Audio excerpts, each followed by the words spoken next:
Tony Cadello, unless there's another Tony that I don't know about. Ladies and gentlemen, boys and girls, children of all ages, how you folks doing? Welcome here, welcome back to another episode of Impact Wrestling. I'm your host, Conman167, and today's show should be pretty good. Welcome, everybody. Excited to have you. Oh, baby. Yeah, so another episode of Impact Wrestling, guys. Another laid-back, chillish live stream, you know, a stream that is going to allow me to talk to you guys a little bit more. It's going to allow me to get to learn who you guys are. We're going to be able to converse in different ways. I'm going to be able to be in the chat, looking at your comments a little bit more. All in all, should be a good stream. But here we go, everybody. It is time for the Conman Certified Roll Call. So, who do we got in here today? We got Jesse Miles. Oh, hang on. We got Jesse Miles. Hang on. There we go. My stream was playing in the background about that. There we go. We got ourselves Hunter Hand. We got Shane the Gamer. We got Rahul Kapar. Welcome, my friend. We got Martin Alvila. How you doing, my friend? Well, I'll leave you with...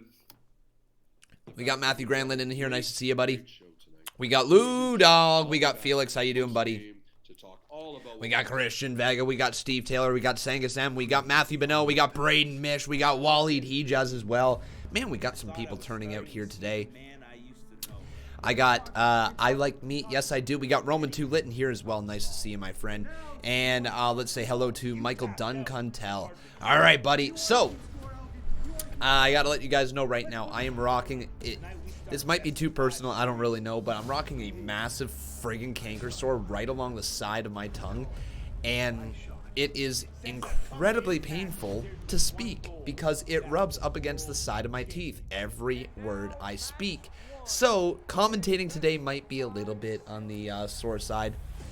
If I happen to slur my words at random times or even just like mispronounce words, it's probably because my tongue doesn't want to operate within the confines of my mouth. So yeah, there we go. Good to hear there, Matthew Grantland. I look forward to that at the end of the month. How you doing there, Colton Starman? He says, oh, wow, no, I do not. That's for sure. Lou Dog says, hey, Con, I made you and a few other mods in my NHL franchise mode. That's pretty sweet, buddy. What team did you choose? We got Steve Taylor. How you doing, buddy? Welcome to the stream. We got JJ Varner, who made his way in here as well. Nice to see ya. Some people asking me here today, where do you watch Impact Wrestling? If you guys aren't aware, you can watch Impact Wrestling on Twitch. It's also available on Access TV. It's also available on some other networks as well. I don't know the exact networks that they're available across the board, so depending on where you are, it would be on a different station. But one thing is for certain, it's on Twitch TV, so if you have accessibility to the internet, you should get your ass over to Twitch, and you should watch Impact Wrestling with us, because right now, we are going to see the Impact World Champion. Her name is Tessa Blanchard. Oh, I know. Controversial. Very controversial, but she is the champ. That is one thing that we all have to admit right here. Kevin Moore says, English is hard, the struggle is real. Dude, it's really difficult. Trust me on that one. English sucks. It's also available on the Fight Network. Good to know, my friend. Good to know. Casey Rose says she's synced up for the show. Good. You got to be nice and synced up, otherwise the show isn't going to be as entertaining. Here's Tessa, though, everybody. The world champion. I came out here tonight because I've heard everything that Ace Austin has been saying. Ace, you like to play mind games. You like to try and get under my skin. Listen, you don't got to play games with me. I didn't become the world champion by running from a fight, and I've said it before and I'll say it again. I may be hard to kill, but I'm not hard to find. All right. And I know we've got our match scheduled for February 22nd at Sacrifice, but sometimes I get a little bit impatient. So, si quieres pelear, vamos, ándale!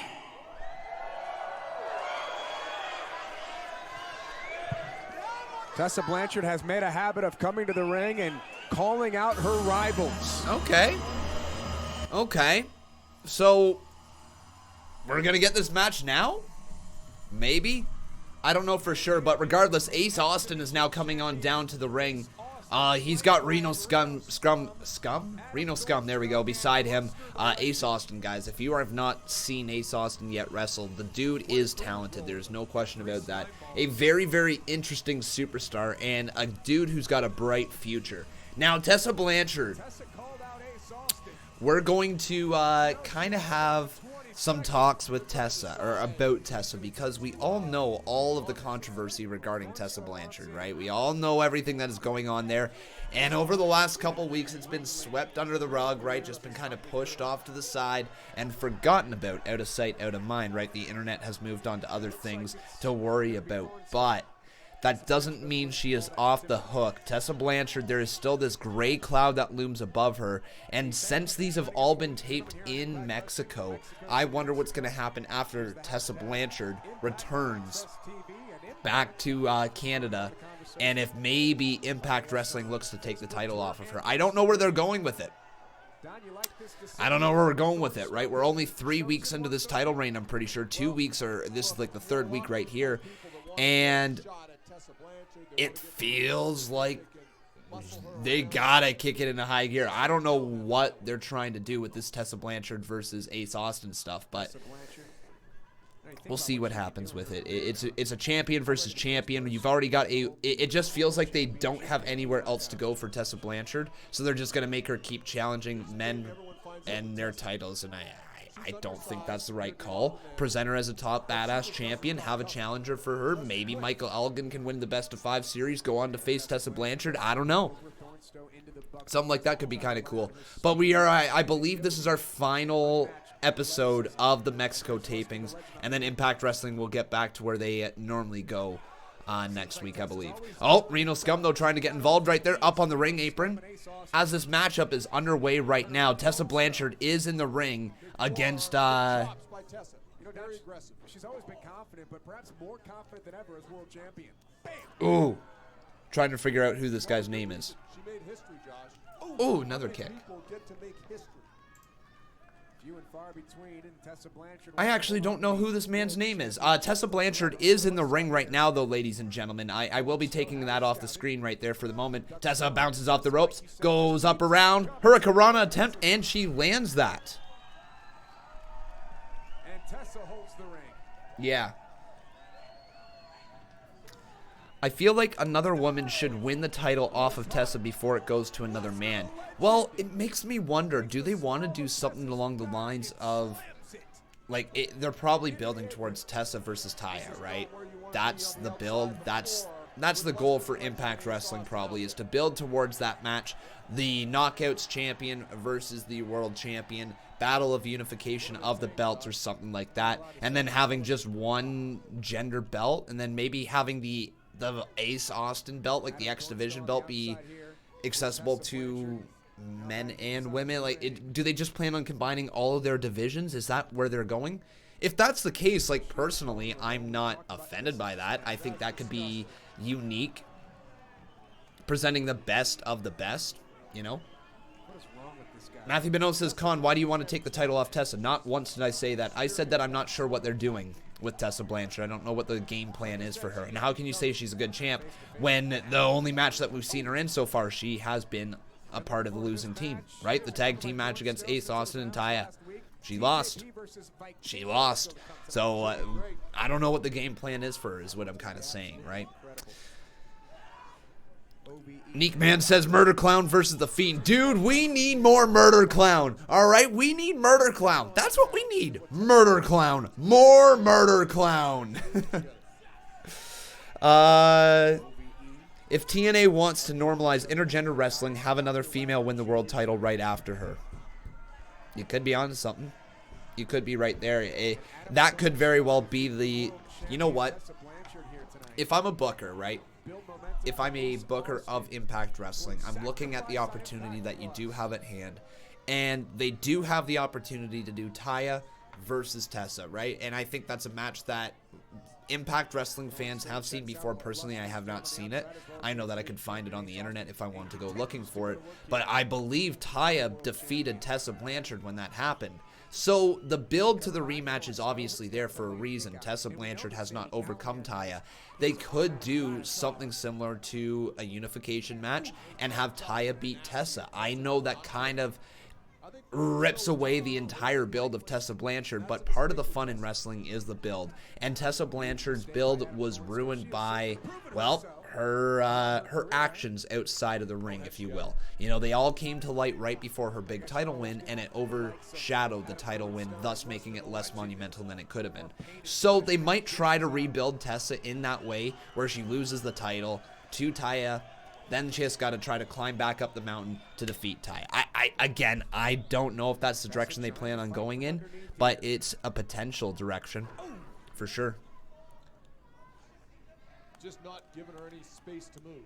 What a perfect relationship between Ace Austin and Jason Lyle wants me to say murder clown 10 times fast. they're willing to do whatever for money.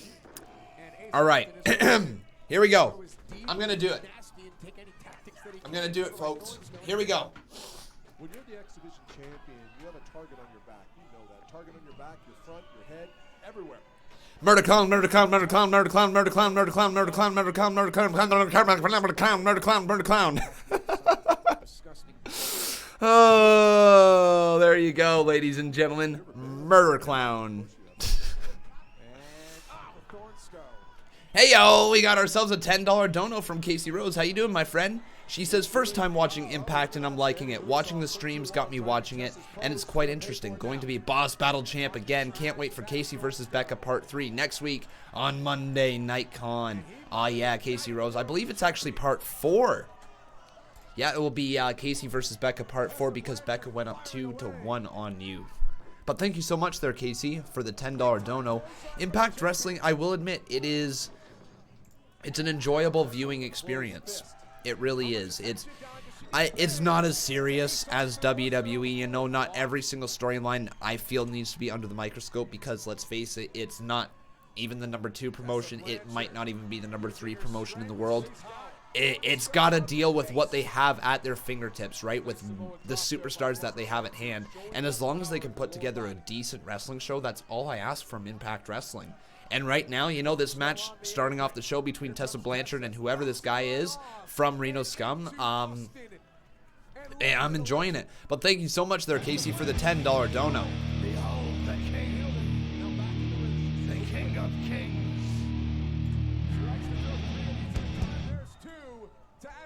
On your knees, dog. Woo! Yeah. All hail. Bow down to the king. First time watching Impact and I'm liking it. Watching the streams got me watching it and it's quite interesting. Going to be Boss Champ again. Can't wait for Casey versus Becca Part 3 next week on MNC Rose. Into the cover. 2. Oh, kick out. But guys, I'm going to need you guys to inform me who this member of Reno Scum is right now. I don't know. Who is that guy right there fighting Tessa Blanchard right now? I need a little bit of help. I don't know the names yet. Here we go. Buzzsaw attempt Oh, 2. looking for a DDT? Thornton overpowered. Tony Wood says, oh my god, I thought Triple H was at Impact. I jumped off my sofa when I heard the song. Adam Thornstowe. Looking for an impaler style DDT. Going for a big DDT there. Tessa turns it around, hammerlock DDT. I think that's going to be it. Count of 1, count of 2. Tessa Blanchard wins. And it's over.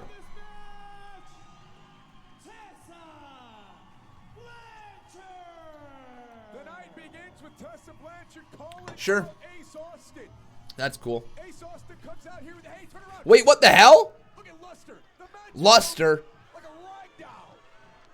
Luster's got Tessa Blanchard in her grips right now. Sorry, guys. My tongue is actually really freaking sore. It's tough to talk. I will admit this. But, man, now Ace Austin is attacking Tessa, so it looks like they're building up to the match between Ace and Tessa.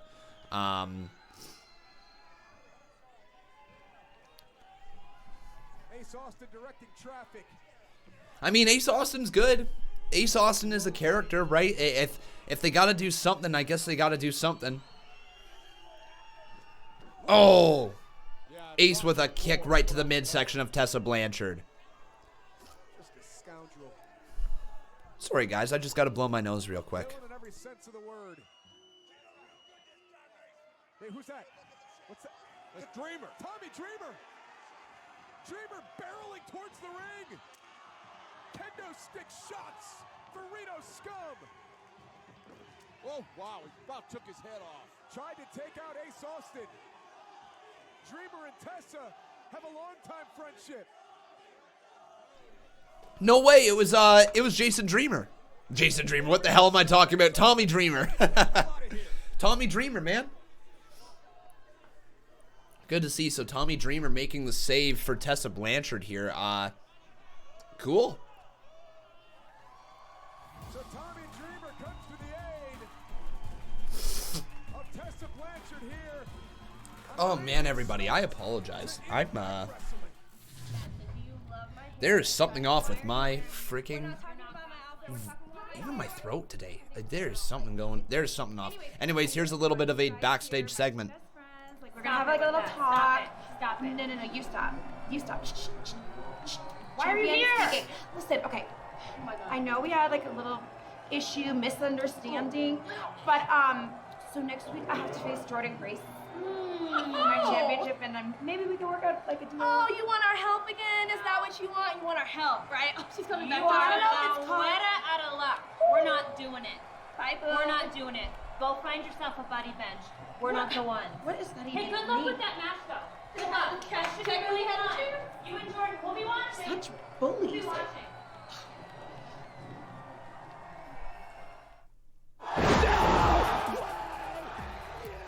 All right. Very, very interesting start to Impact Wrestling here tonight, everybody.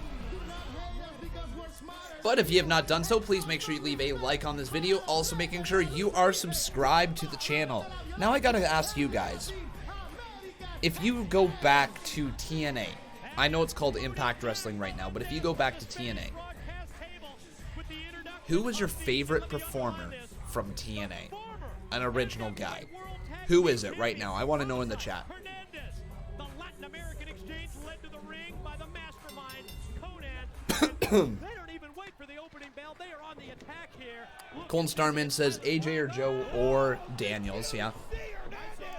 Bully Ray says Cowboys for life, cool. AJ Styles from Marcus Ryan. Gilbert from Colby. Angelina Love from Sangus. I wonder why, eh? I wonder why. Christopher Daniels from Kevin Moore. Yeah. AJ Styles from Tony Wood. Cool.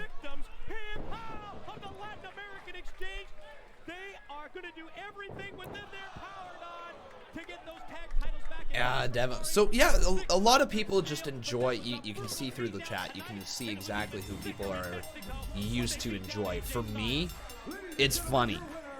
Because looking back on it, definitely was a big AJ Styles fan when I was watching. I thought he was truly incredible. Really enjoyed, of course, Samoa Joe, incredible athlete. Christopher Daniels, yeah, he was right up in there. Really enjoyed, though, one person, one team, Motor City Machine Guns, Alex Shelley. You guys know my thoughts on Alex Shelley. You know how much I marked out for Alex Shelley when he came back to the WWE, when he came to the WWE/NXT. For me, that dude was truly out of this world amazing. Loved every bit about the Motor City Machine Guns. Beer Money was pretty friggin' good as well there at Led Thomas. I remember a lot of segments from Beer Money.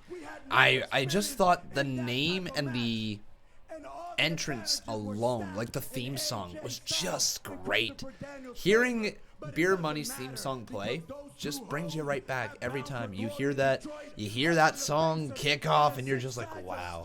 All right. That's pretty cool. You do bring up another fun one there, Shark Boy. Hey, Matthew Beno, Shark Boy. The, what did they say? And that's the fishing line, 'cause Shark Boy said so. Just like the biggest ripoff of Stone Cold Steve Austin. Oh, my God. So funny. So very funny.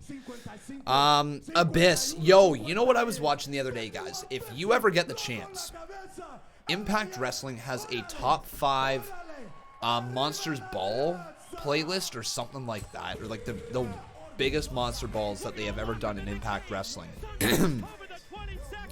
What I would highly, highly, highly recommend you guys do is click on that playlist if you have not done so, and just watch the sheer carnage. It is disgusting what they put their bodies through. And I know that there's obviously some very hardcore matches in the history of Impact Wrestling, in the history of TNA, in the history of Ring of Honor, and every other promotion. But my, oh my, that was awesome. This was during the break, ladies and gentlemen. What do you say? You man up and face me tonight, right here in Mexico!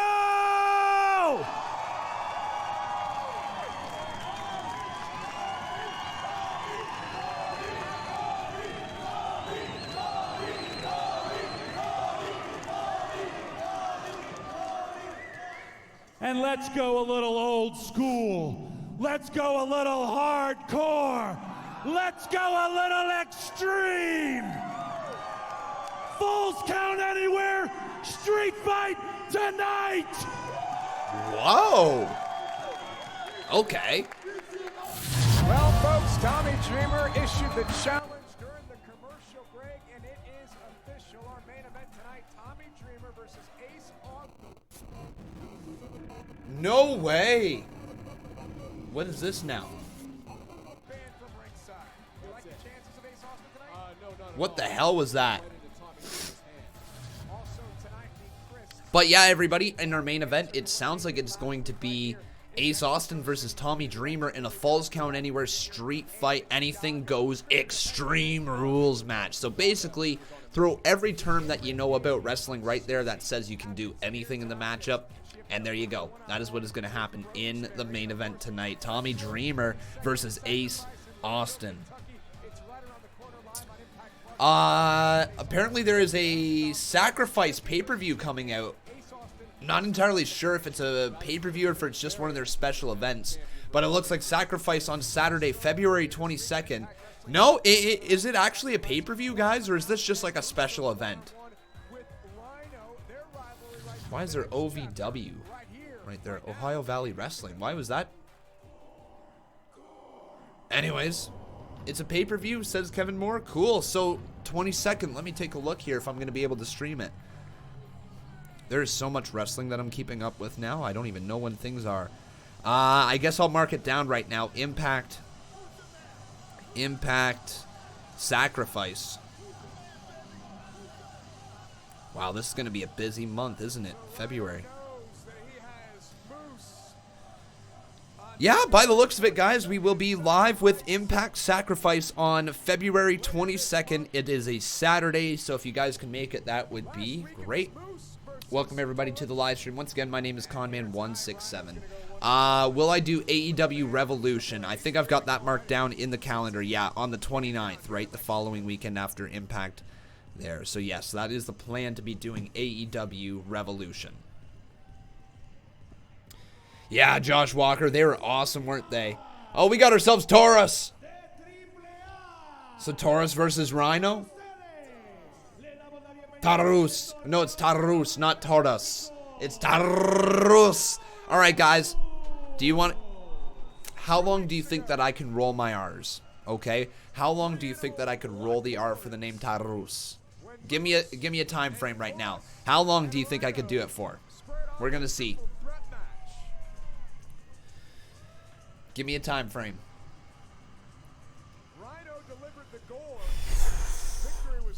Brian Schaffer says 0.7 seconds. Marilyn Lewis says 1,000 or 10,000 minutes. 10 minutes tops. 26 seconds. All right, here we go, ladies and gentlemen. So starting at 25:30, we are going to be rolling my R's. So here we go. We're going to do 5, 4, 3.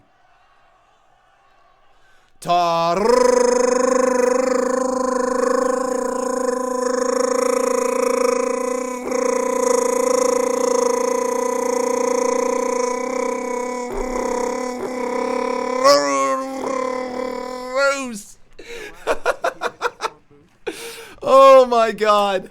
There you go. I think I made 20 seconds. Holy crap. Wow, why do you guys watch me? Anyways, we got ourselves a match. Tarus versus Rhino. Oh, my, oh, my, oh, my.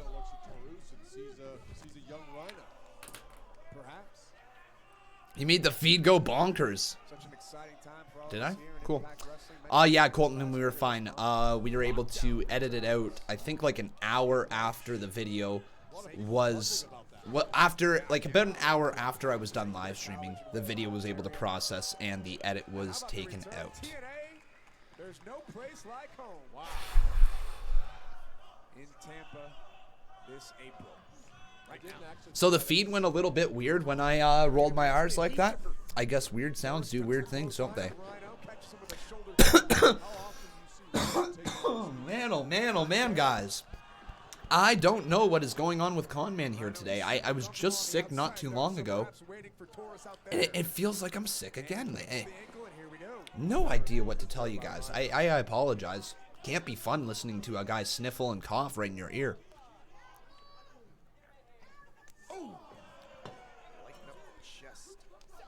Crazy how audio can do that, eh, Colton? But right now, Tarus targeting Rhino with a chop right across the back of his head, and Tarus got to send Rhino inside the ring. I guess I could kind of throw him in here. Do I have Tarus? Do I have Rhino? Nope, apparently Conman is not ready for this episode of Impact Wrestling because I don't have any of their names. I still have not gotten them ready. I've been so freaking focused with the Conman Universe on my free days that I forget kind of all about Impact Wrestling and getting the characters up so that I can place them over in the screen over there. I don't believe that there was a photo for these guys in the ring right now, unfortunately. Yeah, Kevin, I actually take cold effects every single day right now during the cold and flu season because, well, it is the cold and flu season, so you got to stay healthy. I also take a vitamin C pill every single day to try to stay healthy, try to stay ahead of things, but damn cold and flu season, right?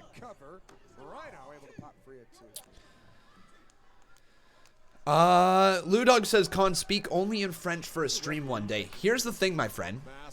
So, I went to Montreal this past weekend, and I learned really, really, really quickly how rough my French is. Okay, like I did 6 years of full French immersion in elementary school, but I only was in French immersion from grade 2 till grade 8. Then in grade 9, I just did like the French thing that you have to do in high school, whatever basic French it was, passed that with flying colors, and then never took French again since grade 10 afterwards. So I was in Montreal, and the amount of freaking words that I was struggling with, I was like looking up and down the menu, and thank God most menus have an English section on it as well, because I was trying to read the French stuff, and I'm like, I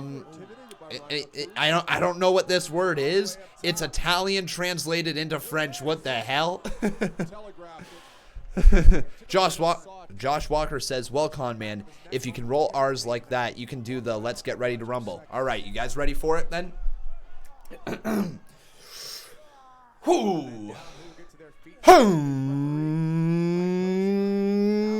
Let's get ready to rumble.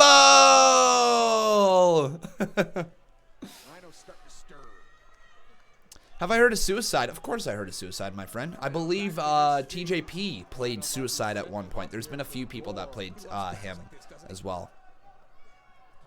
Don't speak too soon there, Ludog. He might show up out of the gates. Just rolling out of the gates of hell to inflict damage of the Conman live chat. That's what he does. Did you see when he was trying to drop that dollar yesterday? Oh boy. Dude just wants attention, that's for sure. Trying to shake some feeling back into his hand. Picks the big man up off the canvas. Austin Aries played Suicide too. Okay, alright. I do believe I knew that. Yeah, I think I knew that. Austin Aries, they unmasked him at one point. It was revealed to be Austin Aries, right? And it was like a big shock sort of thing. Not at all. Something along those lines. You pegged him, what, about 273? Whew. I like these chill streams, guys. Do you like the chill streams, the less hectic streams than the Monday Night Raw, the Friday Night SmackDown, even hell, NXT now? I just like these really chilled, laid-back live streams. This is perfect. This is perfect for Tuesday nights. We don't need to be screaming at the top of our lungs over every little thing. We don't need to be, over the top dramatic about everything that Impact Wrestling does, but we're just watching some good old wrestling and having a great time. I know this is a TNA show, but what are the chances we're going to get another Sting match? Not high. Not high. I would say the only reason we would see another Sting match is because we would see Sting versus Undertaker. That would be the only reason we would see another Sting match. I can't see that ever happening. You know, they're just too old. Their bodies are fragile as hell. Oh, wait, what the hell? Moose is coming on down to the ring. Moose just going to interfere in this matchup, and Moose has caused a disqualification, and oh, man, Rhino's not going to be a fan of that one. Oh, I guess Moose just wants to go after Tarus now. Here's the thing, Josh Walker. If we were able to get a smoke and mirrors match between Undertaker and Sting, and what I mean by a smoke and mirrors match, a match that is like Hogan versus Vince McMahon. One where it's not about the actual wrestling. You have some crazy moments happen. You have some outside interference. You have moments make the match feel a lot bigger than it actually is, but the amount of wrestling, the amount of bumps that they have to take is reduced drastically, right? There's nothing insane that ends up going down. They just, they go out there, they do their smoke and mirrors, give the fans a show, have the entrances, stare down for about 5 minutes at the start of the match, and then go to the pinfall at some point. That's the type of match that they would need to have. Also, everybody, Michael Elgin. Michael Elgin. This dude is growing on me a lot. I think he is going to be a big star. He could very well be a future Impact World Champion. I wouldn't be surprised at the end of this Best of 5 series with Eddie Edwards that he captures that Call Your Shot championship and calls a shot against, let's say, a Tessa Blanchard to go on to challenge for the Impact World title. I think that is Elgin's future. Elgin is very, very, very good. I'm enjoying his work that he's got here. Right now, though, everybody, I forgot to mention this earlier, but we do have ourselves a new boss. Her name is Casey Rose, becoming a one-time Boss Battle champion. So, Casey, thank you so much.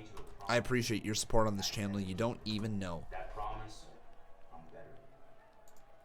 Con, who would win, Roman's spear or Moose's spear? Personally, I think Roman Reigns' spear is very, very, very underrated. I think Roman has an incredible spear. The way that he bounces off the ropes, honestly, Roman Reigns, he is so freaking good. He is. I hate being that guy who has to basically force Roman Reigns on other people, but I don't like seeing how often Roman Reigns gets the crap end of the stick. I don't like how often fans just poop all over him because he's the easy way out. Roman Reigns is really, really, really, really good. I don't even know how else to explain it. Roman Reigns' spear connects all the time. His foot speed in the ring is beautiful. Like, if you watch Roman Reigns bounce off the ropes, he is in the center of the ring within a couple of steps, and he doesn't miss a beat. It is step, step, bounce, step, step, bounce, step, step, bounce, step, step, bounce. And he runs those ropes beautifully. And he hits his spear flush every single time. People say it looks like it's a running hug. For me, it looks like a bullet. The dude leaves his feet and charges head and shoulder first. By the way, I'm just watching right now. This is Bobby Lashley's shocking debut at TNA Lockdown on April 19th, 2009. Jeff Jarrett was in the ring with AJ Styles.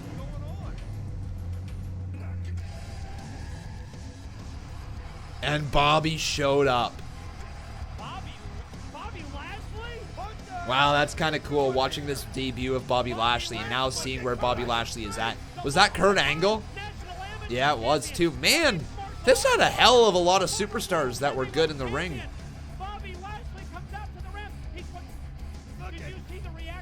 Yeah, and then Aled Thomas, you're saying it perfectly. His late kickouts are things of beauty. There's not a person in the entire wrestling world that kicks out better than Roman Reigns. He can be dead on the ground. Like, he can just be laying there on the ground, dead as hell, with his arms up, no movement to be seen, and then you just see at 2 9/8. I know that's not even a correct fraction, but the dude just somehow manages to get his shoulder up just in the nick of time, literally every time. Roman Reigns is freaking amazing. He's so damn good, and it sucks seeing fans kind of poop all over him, you know. Especially right now. Let's be honest, especially right now for Roman Reigns. I know we're watching Impact Wrestling, but we're talking about Roman. Just right now, though, Roman Reigns, he's not in the world title picture. I know he might be getting close to getting back to being there, but he's not in the world title picture. He hasn't been for a while. Sure, his feud with Baron Corbin has been a little bit on the boring side, but it's a mid-card feud that has taken place over SmackDown, and it's been mostly a SmackDown feud. You know, sure, it culminated a bit at the Royal Rumble with that matchup, and then sure, they had the dog food, loser eats dog food match the following Friday Night SmackDown, but overall, Roman Reigns, he has not been in bad programs, and the stuff that he's been given, he has kind of killed. In my opinion, at least.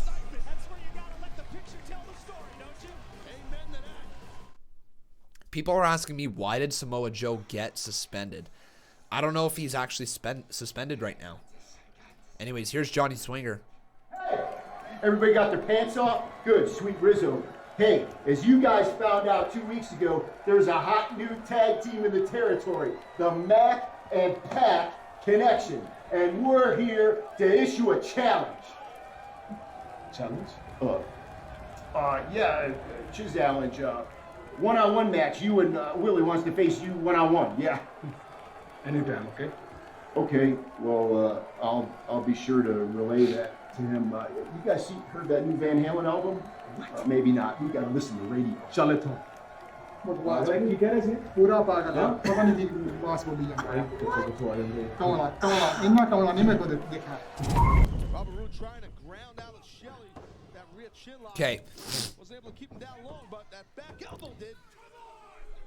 Rude has been on the verge of victory. Oh, wow. Yo! This is cool, guys. I'm going to show you this right now. What we're witnessing right now, everybody, we are witnessing one of the great matchups of the past. Flashback moment of the week. Right now, that's James Storm. That's Alex Shelley. We are witnessing Beer Money versus Motor City Machine Guns right now on Impact Wrestling on Twitch right now. Bobby Roode, if you remember that, Bobby Roode, now known as Robert Roode, that's him. That's Robert right there in the corner, everybody. If that is a young Bobby Roode. Wow.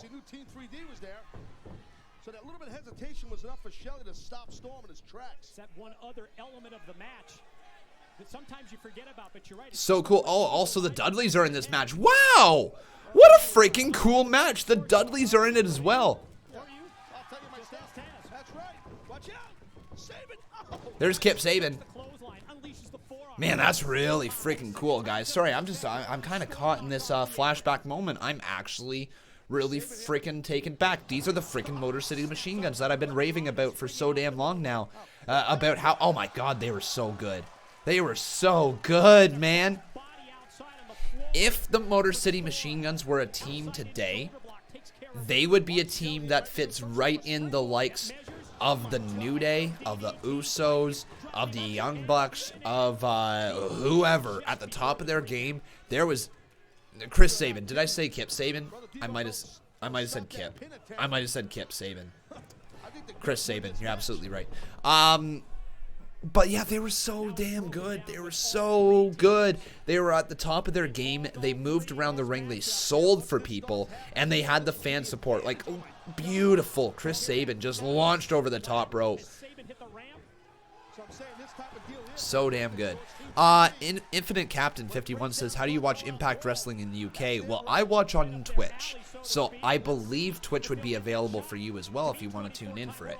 If you do not wish to watch on Twitch, I believe you can watch on Fight TV as well. I believe. Oh, what a kick out, man. This is cool. Really freaking cool. Clayton Gordon asking me, do I think Lars Sullivan will return soon? I don't know. Colton Starman saying that Joe failed the test and so did other people. They said it must have been La Water, so weed. But they also said the test had been tampered with. Weed. Hold up. Doesn't the WWE allow weed from their superstars?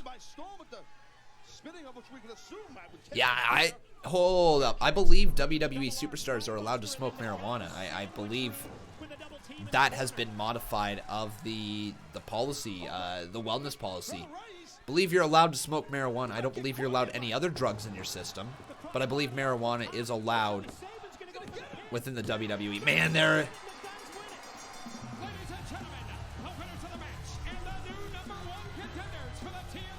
Used to be like a $300 fine. Yeah, that to me is surprising to hear if they got suspended because of marijuana, or because of weed, right? Just, that's a little weird. Here's Taya. And Madison, and they just, I don't know, like they just won't follow through with anything that I asked them to do. And me and you, we have such a good relationship. We're like best friends. I mean, you even follow my Pomeranian, Prince Presley, on Twitter, and then at Christmas I gave you that gift that you loved. This is gonna be so amazing. Totally, you have to help me. Oh my gosh, maybe you could be right next to me and we could have matching outfits. Ooh, look really cute in a pair of earmuffs.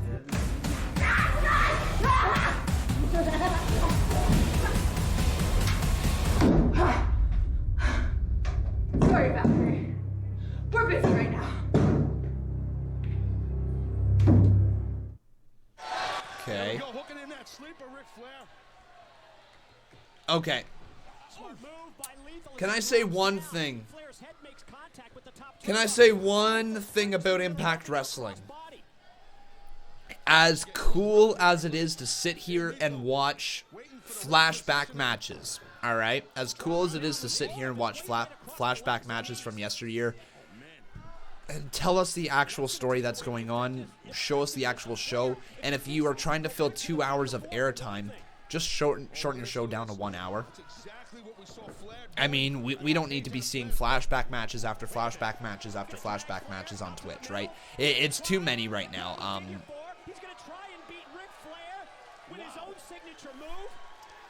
Yeah, like, sure, we're watching Jay Lethal versus Ric Flair, but this is from 2010. I want stuff in 2020 right now. You know, it's cool to see during the commercial breaks. Hell yeah, I would love to watch this stuff during the commercial breaks instead of listening to Melissa Santos talk about whatever the show was at hand, right?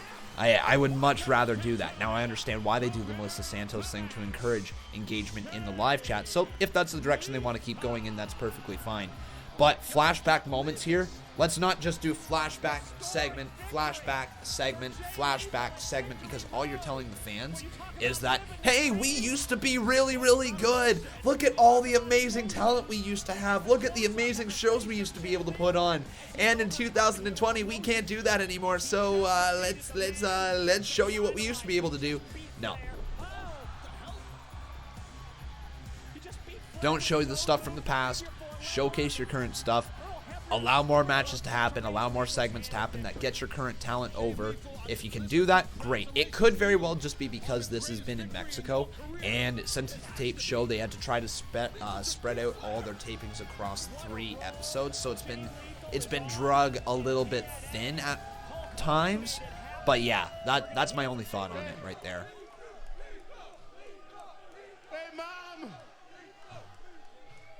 I did it!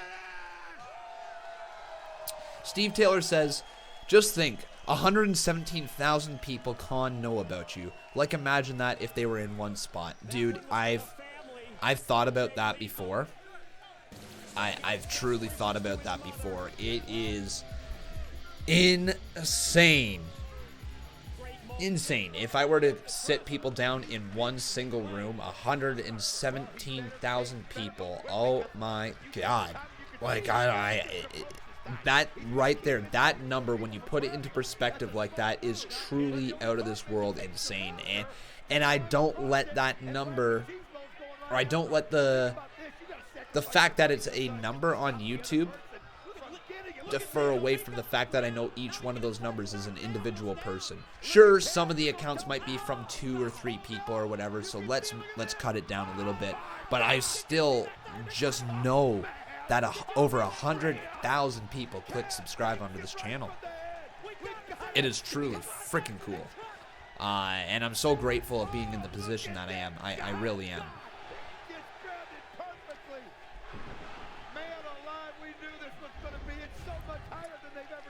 Colin Starman says people who make excuses and say TNA is at a disadvantage because it's a taping. All I got to say is NXT before USA. True, absolutely true.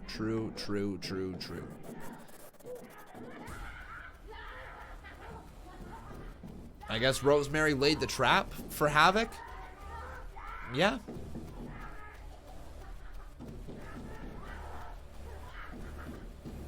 I don't know if it's Impact's cameras that make their backstage segments seem a little bit different, but I kind of like it. It's, yeah, it's kind of neat, man. So Rosemary just completely choked out Havoc there. And she leaves.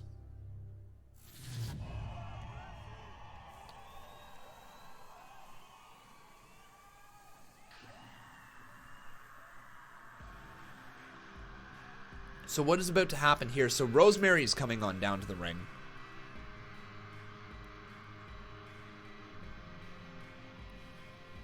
The following match is being scheduled for one fall. Introducing first, from the Valley of Shadows, Cool. the demon assassin, Rosemary. So everybody, Rosemary right here is involved in a weird storyline. If you know who Su Yung is, you might recognize that name. I don't know why I'm having such a tough time trying to speak here, guys. I do apologize. But Rosemary on the left, Susie on the right, the former Su Yung. This right here is supposed to be a friendly exhibition, and I don't know what that means. I truly don't know what that means. But it could be a unique matchup. There could be something different that we witness right here. It could be a way of getting Susie to be Su Yung again. I don't really know. But there we go. Brandon Harbin asking me, how has the Impact been? So far, it's fine. It's fine. It's been a little weird with it being the Mexico tapings. I want them to get back to their normal stuff here.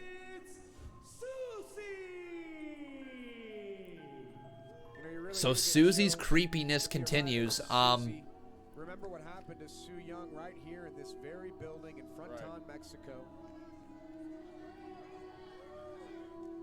At the hands of Havoc. She seems just lost, unenamored with the bright lights and the fans. And yeah, this character is weird. I'm trying to follow it because the story's got me intrigued. I will admit the story does have me intrigued. I want to see more of it. I want to see, does she return back to being Su Yung at some point, or Music is upsetting to me. yeah, just a creepy friggin' element here. Apparently. Susie steps inside the ring. I'm not sure that the people here in Mexico know what to take of this situation either.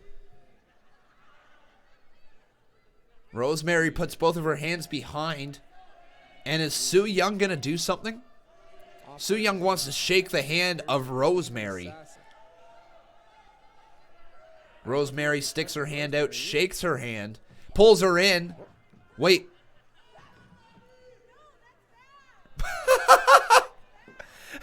Susie says, no, that's bad. That's really bad. She says that's really bad. No, that's really bad. She wants to leave the ring. Rosemary wants her to hit her. I don't think that's going to happen, Josh. Wow. Rosemary wants her to hit her, but she's not going to hit her. Oh! Rosemary slaps the face of Susie, and that's going to make Susie cry. She's crying. That's the bloodied glove. Oh! Slapped her across the face with it. Using the bloody glove, slapping Susie across the face. Uh-oh, is Susie... Uh-oh, I think Susie's going to put the glove on. Yo. Susie puts the bloody glove on. She snapped. Oh, no. Uh-oh. And Susie has snapped, ladies and gentlemen. Susie has snapped, and she might just have became Su Yung once again. She has totally snapped here. Look at this girl snapping right on Rosemary. Into the corner. Susie runs right into her. Oh. Mandible claw coming, I think. I can smell that glove from here. Oh. She gonna put the mandible claw in? Choking the life out of the demon assassin. Ooh, going now after the referee. So Susie. I think Su Yung is back, ladies and gentlemen. What else is gonna go down here? Susie right back into the corner. Oh, she's got the claw in. And it looks like the mandible claw is locked in deep here. This is going to make Bray Wyatt proud as hell.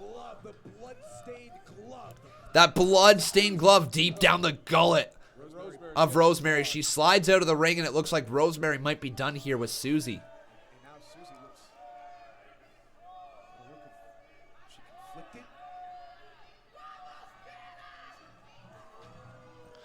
And she comes right after her as well. Gets sidestepped right there, though, and a kick to the midsection. Why is she trying to get her to go up the ramp there? Susie getting hit away right there by Rosemary a few times over and over again, clubbing blows across the side of the head of Rosemary, and Susie go to the backstage, and I think that's all she wrote. It's over.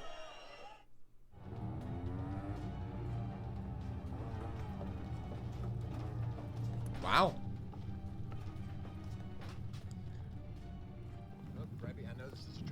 Listen, I don't care what Crazy, ladies and gentlemen. I'm not sticking around for it. Will you expect me to stick around? I don't know what to really say about that one. Spud can't talk to him like I'm done.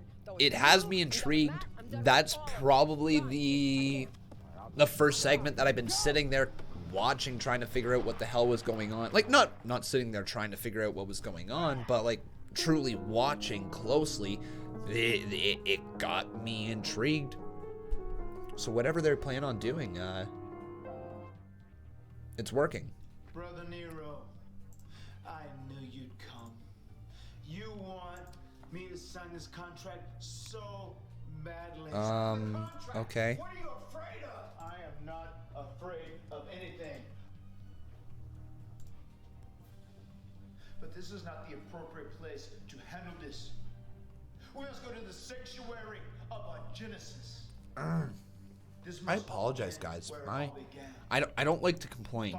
I really don't like to complain.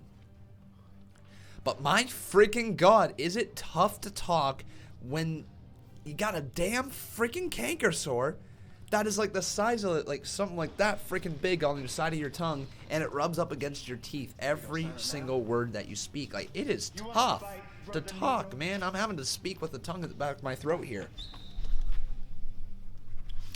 But another Impact flashback here. It is Broken Matt's contract signing set up with Brother Nero, Jeff Hardy. Let's do something. Let's end it where it began. Isn't that what you said? Isn't that what you said, Matt? It is. It is. Then go. Colton Starman says, dude, Sue just completely changed characters. You missed that? When did I say I missed that? Nope, I was literally commenting on it, saying that Susie had seemingly switched over back to Su Yung, but we're not for sure because she was kind of conflicted about it. No, she got choked. What the? Okay, sorry, man. I believe that it was a little bit left open-ended, just a little bit, but that's just my thoughts right there. Do I know Matros? No, I do not, my friend. She's a new person. You missed a whole segment. What the heck? How did I miss a whole freaking segment? I'm watching it live right now. What the hell did I miss? How did I miss it? No. Colton, you're...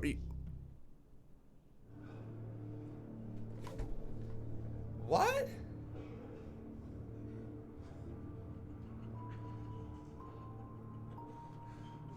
Oh, dude, I'm watching. No. Oh, my God. You're ahead of me. Stop spoiling the show. You're ahead of me. I'm going to see it now.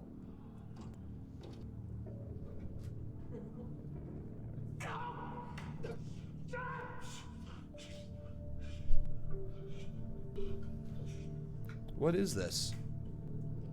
Apparently my one display screen just shut off as well here. So, guys, I got to go fix that. I don't know what the hell happened. Immediately happened after the match. I don't know what to say. I'm lagging like hardcore right now. Guys, give me 2 seconds. Sorry.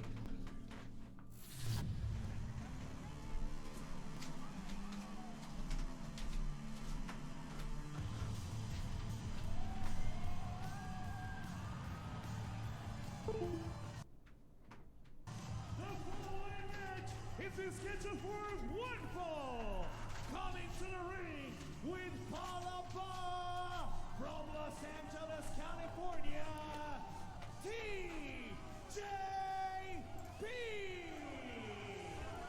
Well, Sue Young is back. Is everything working now? The hell does that mean? It's not good. That's all I'll say. Not good. Stay tuned, folks, as we turn our attention to what's about to So I wish that I could kind of rewind that, because apparently Sue Young is back. So, Colton, apparently I don't have a freaking clue what you're talking about. But what I'm going to try to say here is that I did not see what you're talking about happen right after the matchup. I might have been looking at the live chat, might have taken my eyes off the screen. It is possible. But there was also a segment right there that I was just witnessing that the commentators just addressed Sue Young being back. It probably took place there.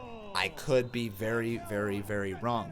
Regardless, whatever. Sue Young is back, okay? It's back. I agree with you. She's back, okay? You happy? You freaking happy? Okay, I'm gonna snap. Ah! I'm joking, man. I'm joking. Have a good day.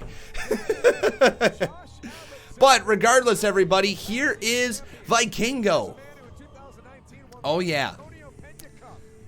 Vikingo. So this guy impressed the hell out of me last week.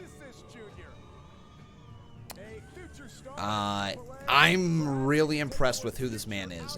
He's supposed to be facing TJP here tonight, and from what I've seen with Vikingo, this dude can go in the ring. So personally, I am super, super, super, super, super pumped to see what he can do against a star like TJP, because TJP has been there. He's been to the promised land. He's been to the WWE. He's held gold in the WWE, first ever cruiserweight champion of the modern age.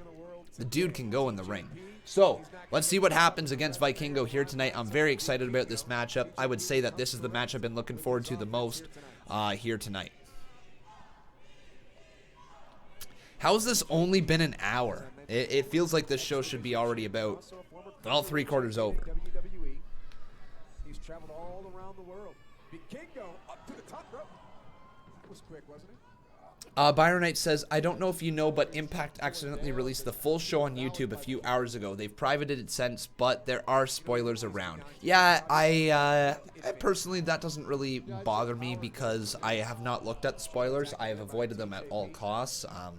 I knew that it was a taped show, so I try to avoid it at all costs, as is every week. So that's not an issue to me. All of this that is going on right now is live in a sense to me. Great head scissor takeover there by TJP. is TNA PG. Well, first of all, it's called Impact Wrestling now. Not trying to be that guy, but I do want to make that difference. The company that we are watching right now does not refer to themselves as TNA anymore. It is no longer Total Nonstop Action Wrestling. It is just called Impact Wrestling. As you can see, the logo over there states, of course, the Impact Mexico up there, but the brand is now known as Impact. No longer TNA. But some people asking me, is TNA PG? I believe it's more TV-14, especially after the Rob Van Dam segments that we've seen in the recent weeks. Now, it's kind of funny, ever since they got kicked off Twitch, we have not seen Rob Van Dam. But look at these two guys just slapping each other in the face. Vikingo and TJP looking great in the ring. Vikingo goes for a big kick right there. Block the kick right of TJP. Double drop kick. Both get up. Kip up. Wow. Man, Vikingo and TJP. This is a good match. Remember though, everybody, if you are enjoying the show, please make sure you leave a like on this video. Also making sure you are subscribed to the channel. You can see your name pop up here on the top left-hand corner.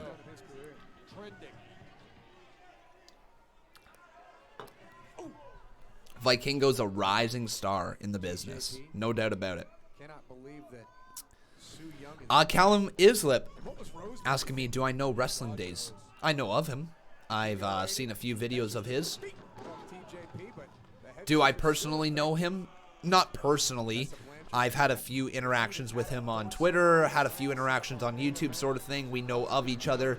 We are friendly towards each other sort of thing, but I don't particularly know him. You know what I mean? Oh man, Vikingo, what a spear! What a beautiful spear! I'm just going to refresh the stream there real quick because the audio was kind of out of sync. So I apologize. If you guys are listening along and you want the audio with it, you might have to resync this stream right about now. What a super kick there from Vikingo. Catches TJP as he slides out underneath the bottom of the ring. And now he's got him in his grips. Throws him down on the concrete. What is Vikingo thinking? This Game of Thrones style character inside of Impact here tonight. Going for a big move. What a move! Shooting star press off the side of the ring. Oh, baby. That was real solid. Such athleticism. Watch this one more time, folks, from Vikingo off the apron. Shooting star press. It's why the Mexico tapings are cool. Says probably last time we see him, he's a AA champion in AAA. I know, I'm really disappointed about that. That it's one of the last times that we're going to be seeing Vikingo for a while because he is not in Impact Wrestling. But he's got a fan now. Personally, myself, I'm a big fan of Vikingo, what he brings to the table. I think his character is really neat. And I hope that they put him over here against TJP as well because the dude is talented, and he could very well be a star of the future. I believe he's only at like 1K followers on Twitter as well, so he's like relatively new to the scene.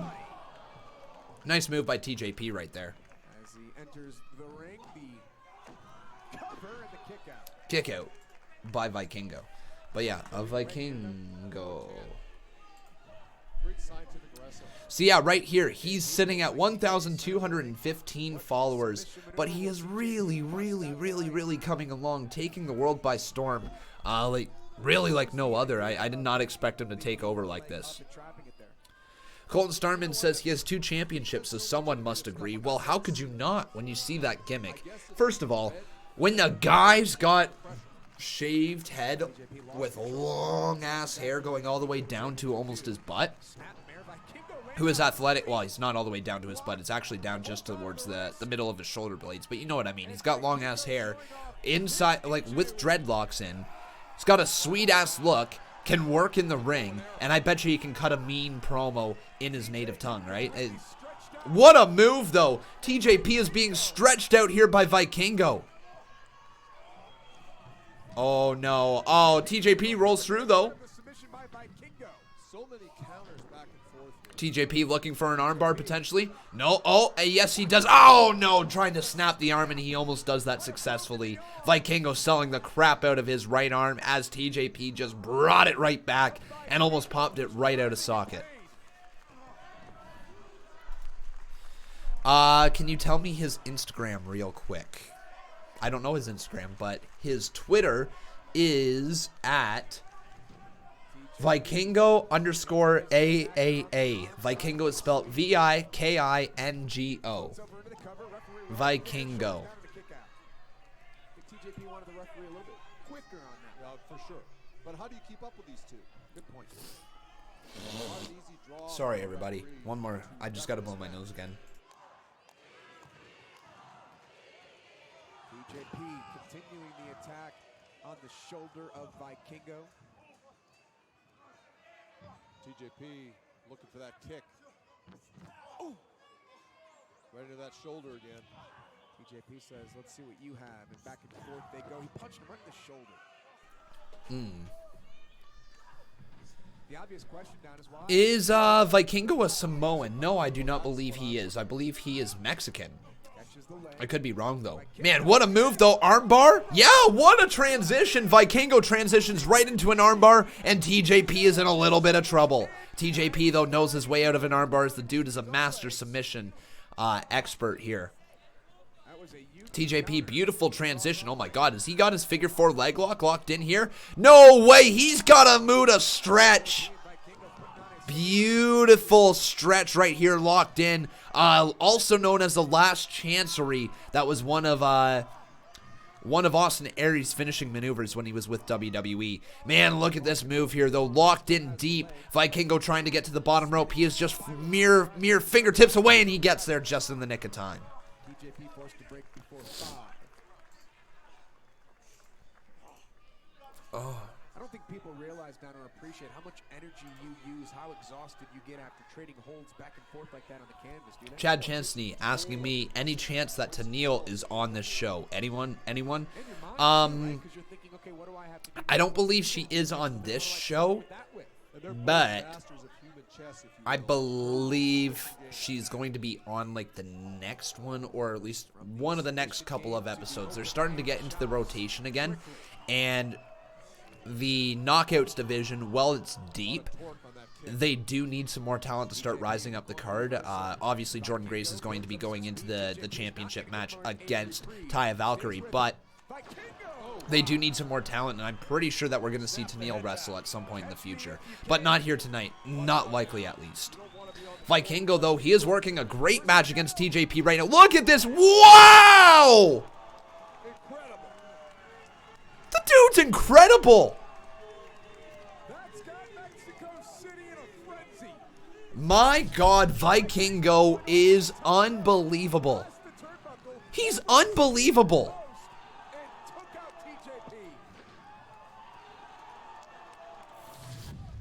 You miss on a move like that, you're in trouble. Colton, I have, my friend. I have, buddy. That's why I'm a fan of his. I think it's pretty good.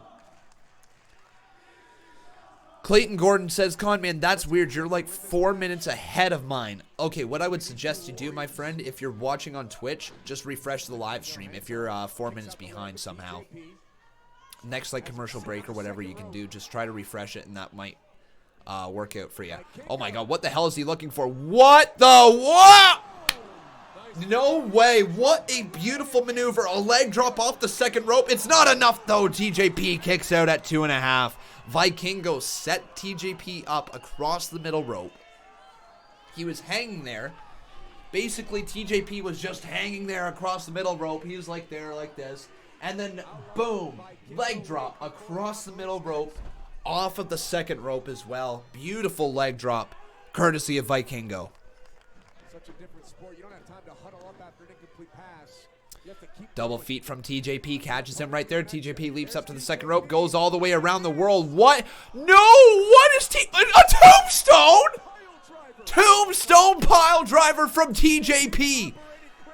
Undertaker's rolling in his grave like that. And then a 5-star frog splash, count of 2, kick out by Vikingo. Don't like that. Don't like that, don't like that, don't like that, don't like that. For independent wrestling, I know it's all about popping the crowd, but my God, Holy crap, Tombstone Piledriver is one of the most protected moves in the business. Do not be throwing it out there willy-nilly. Wow, why are you doing that? That goes for everybody. The moves that are really, really protected in the business, why the hell are you throwing it as a transition move? Make your moves mean something. Make every move that you do mean something. That way when you hit your big move, people believe the match is over. The more big moves you hit, the less people believe your match is going to end at any given time, which is half the point of watching wrestling. Taking you out of your seat. Double knees, kick out by TJPs. Colton Starman says people kick out of Sammy's tombstone all the time. First of all, who that...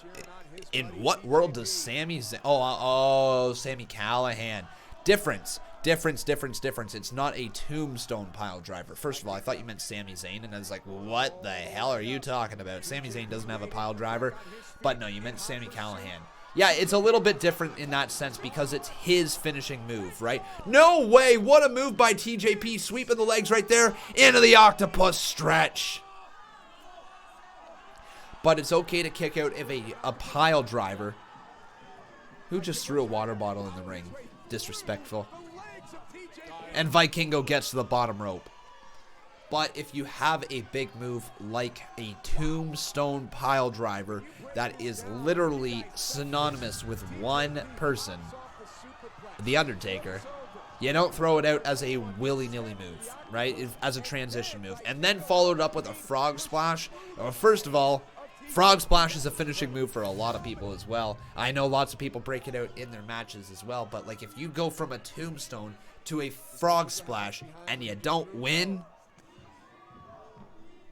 and it's used as a middle of the match move, that's kind of rough. You can't be doing that. It's not good for your for the business long term. And oh, what a spin kick catching him right there. Off the ropes.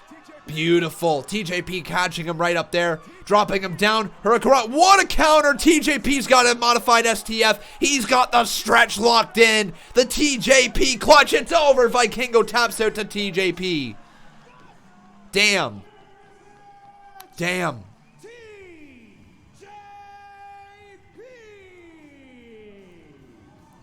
TJP was looking for his signature maneuver. The detonator kick. Instead, wait, what the hell? The North is down here. What the hell? Why is the North here?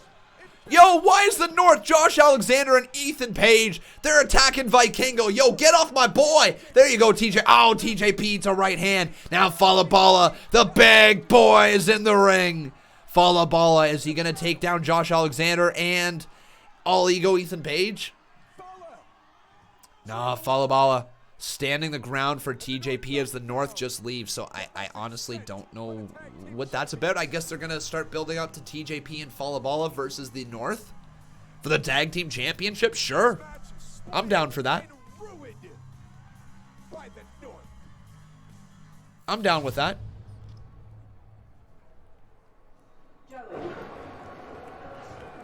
I heard what you said last week about me wanting to touch it. Yeah, I've heard the rumors. I mean, everybody has. It's legendary. Katie, let me stop you right there. Thanks, but no thanks. Wait, Joey, you have me misunderstood. That's not what I came to talk to you about. Yeah? Oh, RVD. Oh, and then, of course, the big booty gal is going to get right involved in that one. How do you like that touch, Joey? Want me to touch it one more time? Yes. Oh, and they're going to make out again. So... oh, this RVD character is...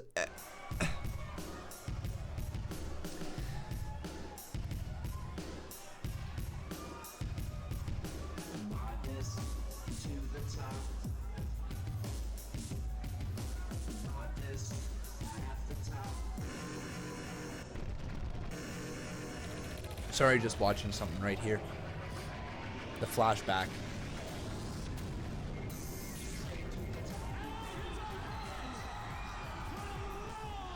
Cool. Colton saying, you're so far ahead, you should just pause and let us catch up. LOL. On Axis, he just tapped out. Oh, that's weird. Don't know why Axis is so far behind. It might catch up, it might not. Don't know what to tell you, my friend.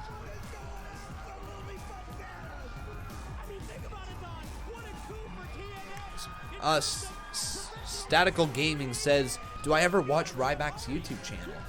He eats food and reviews and talks about wrestling. I have not watched it. I've never really... Hang on one sec here, guys. Just give me 1 second here.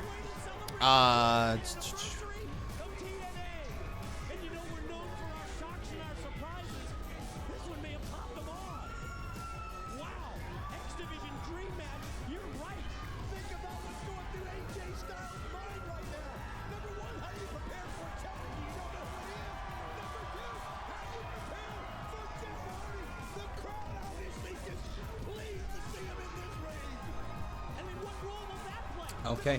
Anyways.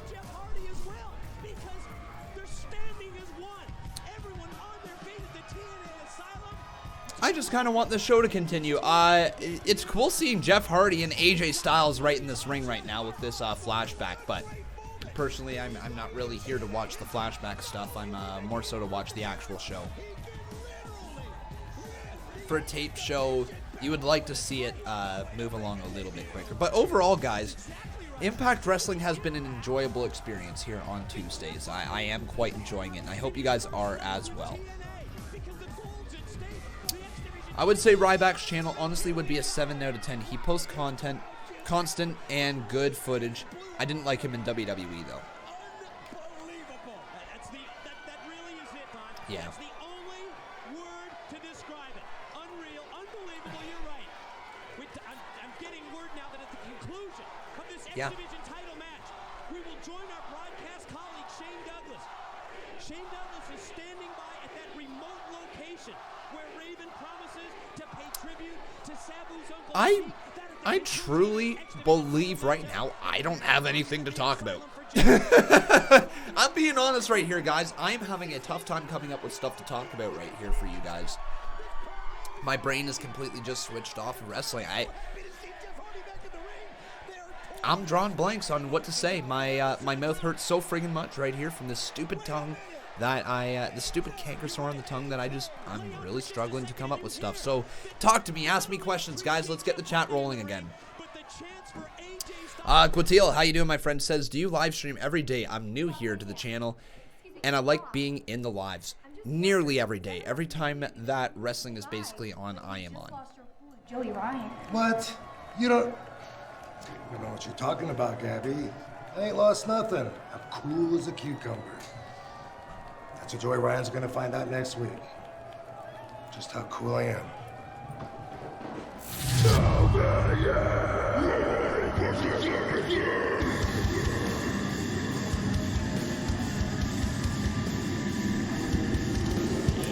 The following contest. So here we go. Here comes OVE. Coming to the ring with Madman Fulton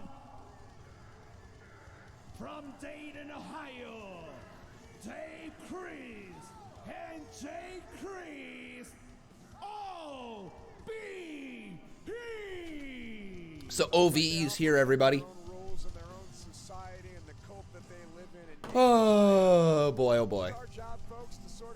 And normally I am far more energetic than this as well, guys. If this is your first live stream that you're tuning in here today, I do apologize. To you guys, it might be very, very entertaining. To me, I think I'm doing a crap job today, to be honest with you. I feel like I'm doing a terrible job. I'm going to try to continue to make it entertaining, but I'm not enjoying what I'm putting out for you guys here today. Hopefully the conversation has been good enough. Alex Lopez says, I think the flashbacks are to make up for the commercial breaks on Access TV since Twitch doesn't show commercial. I don't think you see these flashbacks on Access. No, and I absolutely do know that. And I know the reason why there's so many flashbacks here today is because Melissa Santos is obviously not talking about the show as well, which they normally do have running during the commercial breaks on Twitch. But if it's just for the commercial breaks, then I'm fine with that. You know, it is what it is. It takes you a little bit out of the wrestling program because you're watching so much wrestling. You don't get the actual breaks that the commercial breaks provide you, right? But I'm not going to complain too much about them trying to show us their history. Just, it can't be all the time, right?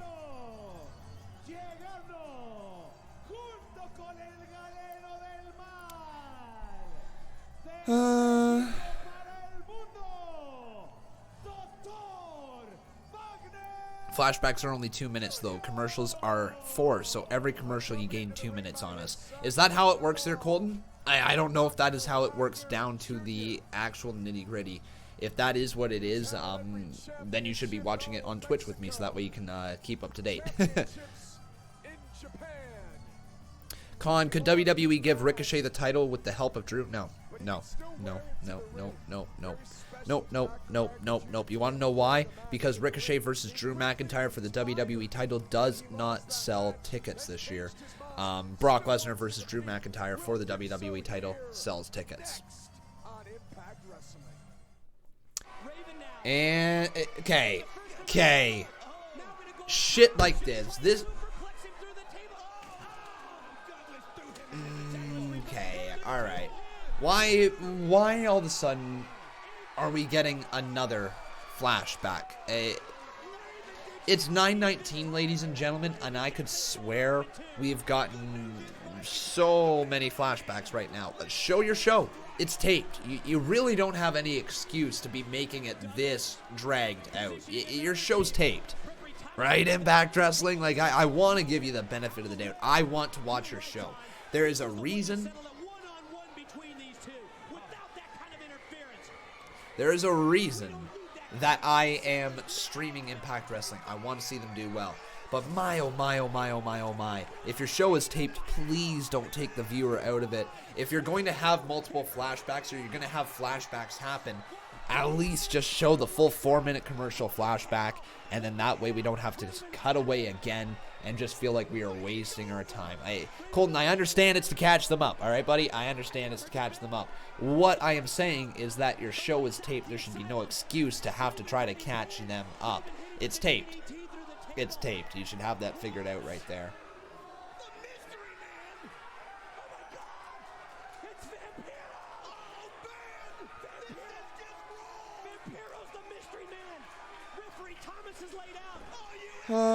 Tonight, this has never happened before. Something is off tonight. They've never done this.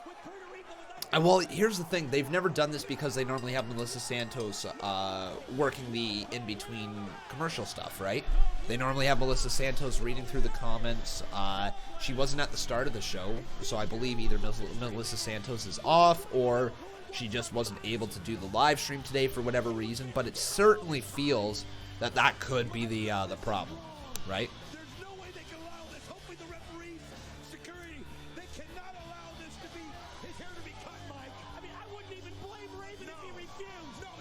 Wait, Melissa Santos went to AEW?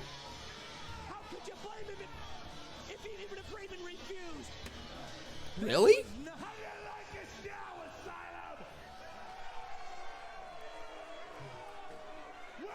I was gonna say I don't believe she did. Oh,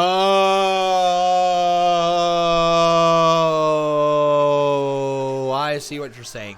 No, you're reporting on the rumors that were out there that reportedly Brian Cage is going to AEW. As of right now, Brian Cage is still underneath contract, I believe, with Impact Wrestling, unless that is false, you know, unless things have changed. But he did deny the rumors that he was going to AEW. Now, again, a lot of wrestlers do deny rumors once they come out.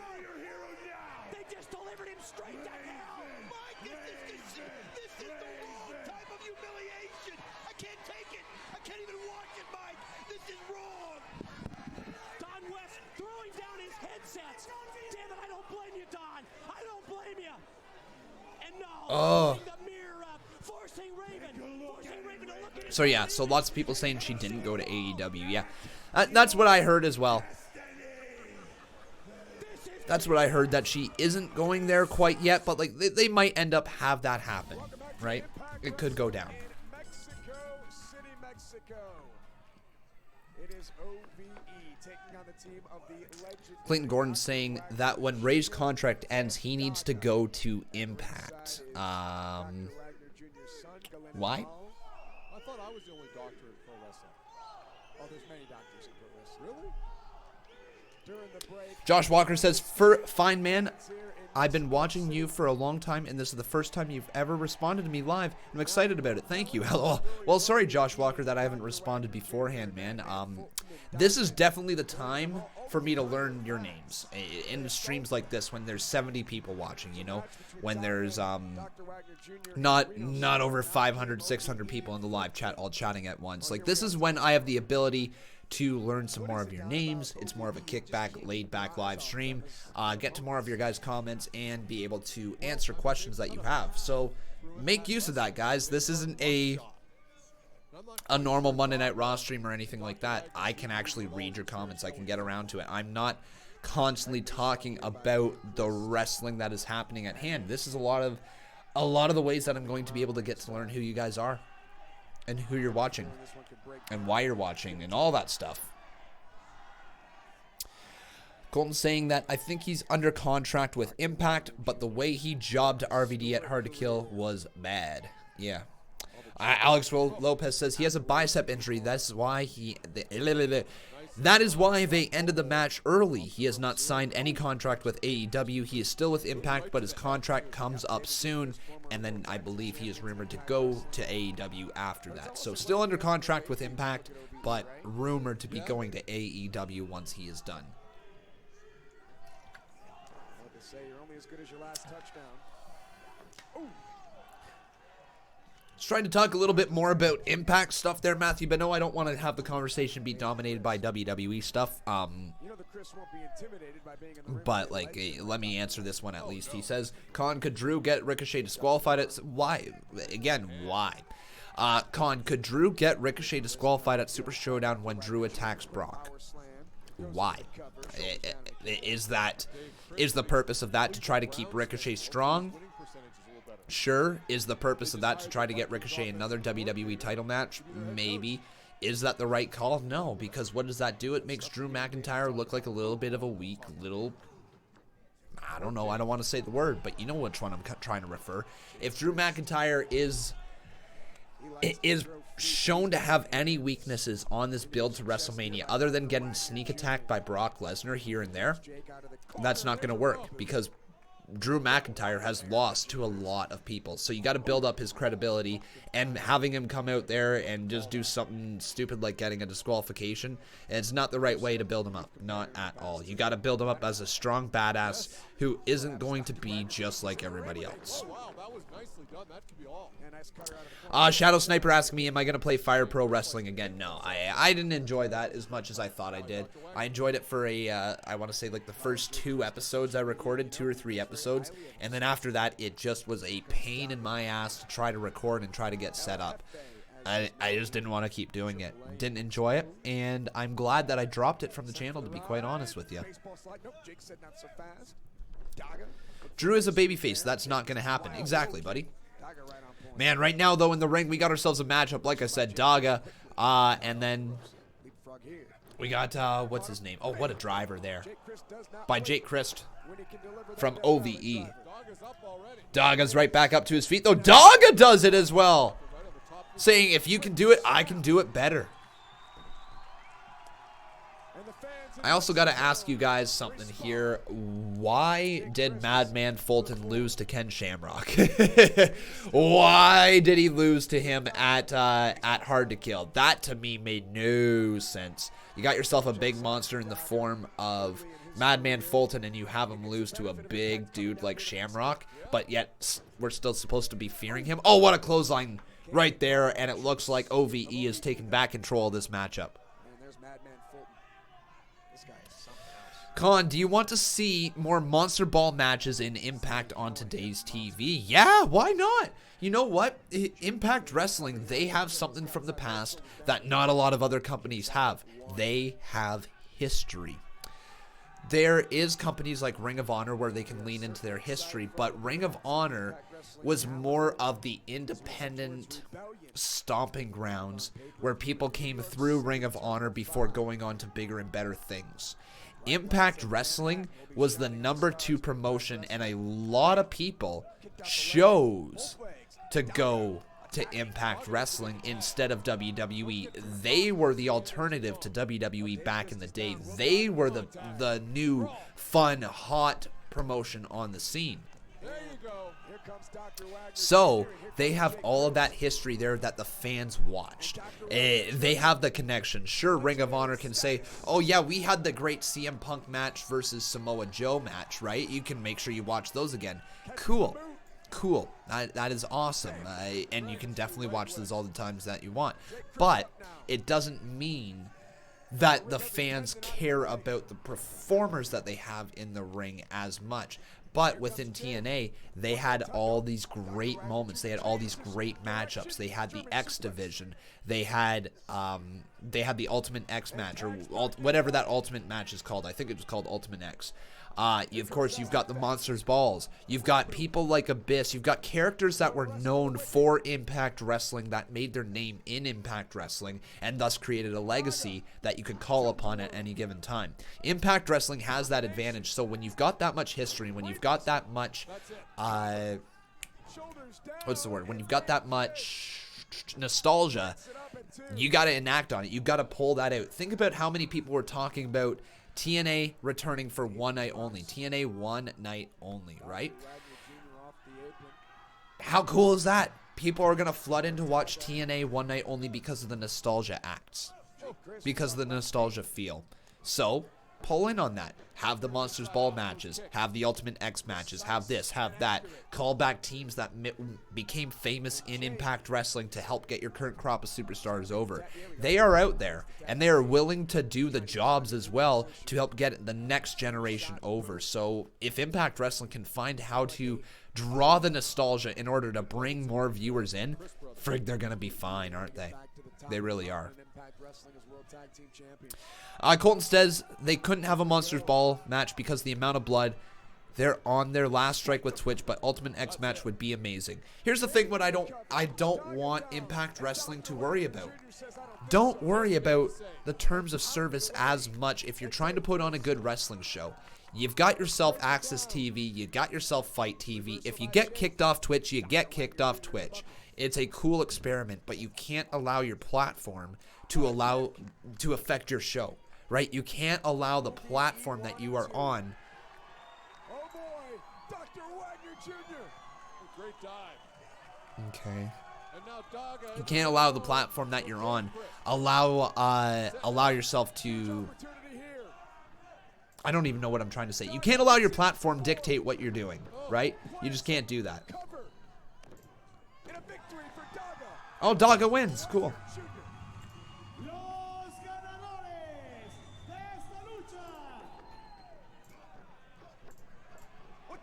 Oh, what the hell? Oh, Madman Fulton's now attacking Daga. Madman Fulton. He's got Daga.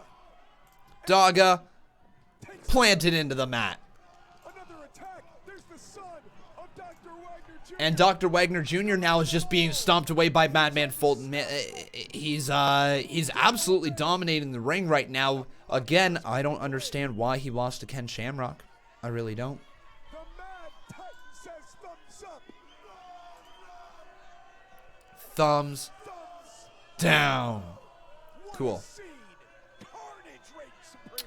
Sorry about that, Hunter Hand. We do have ourselves a $5 dono. He says, I told my Instagram story to sub and like this video. Well, thank you so much there, Hunter Hand. I appreciate it, buddy.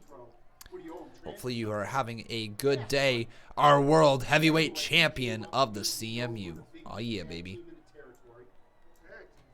Yeah, you and I, Mac and Pat, connection. He knows. We ain't no tag team, first of all. Come on, Willie. Hold on. Listen, I'm trying to help you here. I'm your partner now. Okay, listen. The big man, he wants to face you one-on-one. I'm just here to deliver the message. One-on-one, all right. I got it. I got your back. Don't worry. You got my... Yeah, I got Check this out. I got you can keep them gimmicks. I can do this by myself. I don't need no help from you and your gim gams and your fanny pack and your this swinglet gimmick you got on. But yeah, I stay away. Speaking of swinglet, I got one coming. COD, double XL. And Rosemary literally out on her feet. No, big forearm. Here comes Rosemary. Oh, cool. What we said earlier, ladies and gentlemen, remember Rosemary and Su Yung.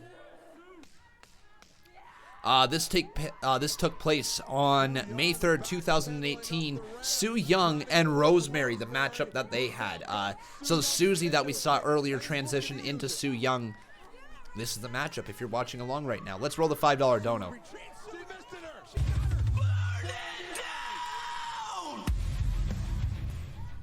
I told my Instagram story to sub and like this video. Oh no. She's not going to on the what? Colton now saying WWE has said that Joe did not fail a wellness policy. Meltzer isn't usually wrong though, so that's weird. Did you just say Meltzer isn't usually wrong? Yikes. That's not a good take. Meltzer is wrong a decent amount of the time. The amount of stuff that I've seen from Meltzer be reported on hearsay/rumor is incredible. Not a shot against Meltzer completely, because I know it's wrestling and I know things change, and I don't believe he is out there truly trying to spread false or misinformation, but he definitely does report and say a lot of hearsay. I am the first to admit that he, on his show, a lot of the time, speaks open tongue and, open tongue, what the hell am I talking about? He speaks open-ended, and he doesn't always say for sure that he is speculating when he is speculating, right? He speculates a lot, but then doesn't differentiate in his delivery of when he is speculating and when this is the report, right? And that's the issue with Dave Meltzer. That's one of the big issues that I have, and it's the reason why I'm not subscribed to the newsletter. It's the reason why I don't use him as a source for my shows. It's a reason why I've avoided him altogether. Not a shot at the guy, but I like it when I report stuff for it to be very, very, very factual. I don't like misleading my viewers. That is one thing I don't like, and I always try to rectify a situation if I reported the story that was wrong. I believe I reported on Hold the Rope one time. What was it? I believe I reported that there was some sort of signing or there was some sort of injury, something like that, that I reported that was being reported across the news boards, but it had broke during my show sort of thing. So anyways, I read it out loud, I reported on it, I talked about it for you guys on Hold the Rope, and then it ended up being not true. And I hated that because I felt that I spread misinformation, that I contributed to the quote-unquote fake news. So that's one thing that I try to make sure that I don't do. I try not to report on rumors. I try not to report on hearsay. I try not to report unless there is actual reports out there from reliable sources, right? And from multiple sources. That's another big thing. I don't like these exclusive stories that you sometimes see, right?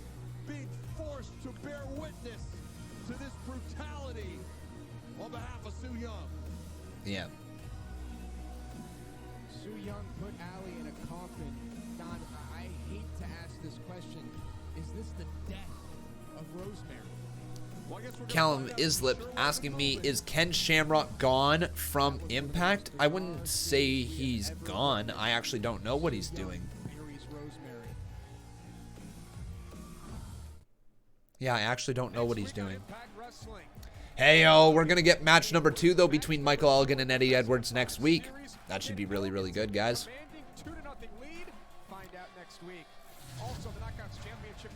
It would be impossible to know what Vince is going to do because Vince doesn't know what he's going to do. We say that, right? We believe that Vince McMahon doesn't know what he's going to do. I try personally not to place blame on just Vince McMahon, right? I know it's one man's vision, And I know that in 2020 doesn't work anymore. You need multiple people attacking storylines because you just do. You can't go off just one person's vision anymore. The world is too picky. Social media allows fans to be critical of absolutely everything, right? It doesn't allow them time to digest the show. The big thing that I always find with wrestling is that you watch the show live and you have the emotional response of watching, let's say, a sports show live.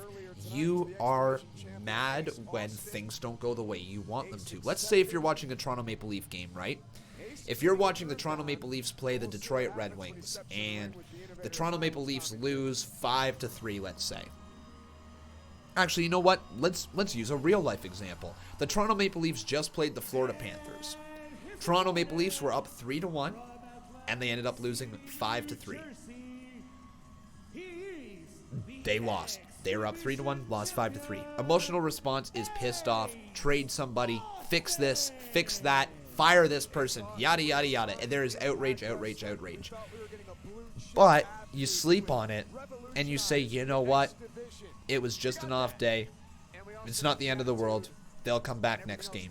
But with social media, you don't have that bit of time to absorb what it is that you witnessed. You don't have that time to take it all in for a week before you go and say, hey, that sucked, right? It's immediate responses. And it reminds me so much, if I'm going to connect this now, the Royal Rumble that we saw on the past weekend. Think about how many people were saying, this sucks, this sucks, this sucks, oh my god, this sucks, when Brock Lesnar was throwing everybody out of the Royal Rumble. I watched that Royal Rumble back today, and it was a damn near perfect Royal Rumble. I don't think you could have written that Rumble any better. Brock Lesnar completely dominated the first half of the Rumble, gave the Rumble a big-time feel for all the minor stars that were coming out, and then the second half of the Royal Rumble was filled with great surprises, great moments, great psychology in the ring, and of course an amazing pop for Drew McIntyre winning. It was a masterpiece. It was really a masterpiece, in my opinion.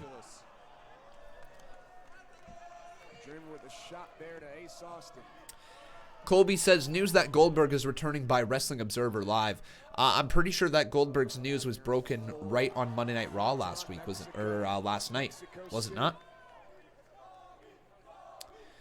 Alex Gabriel saying Paul Heyman has made Raw better. Who agrees? I do, buddy. Paul Heyman has truly made Monday Night Raw must-see TV once again. Even just little things like bringing up Angel Garza to fill in for an injured Andrade, right? Giving meaning to the time on the screen.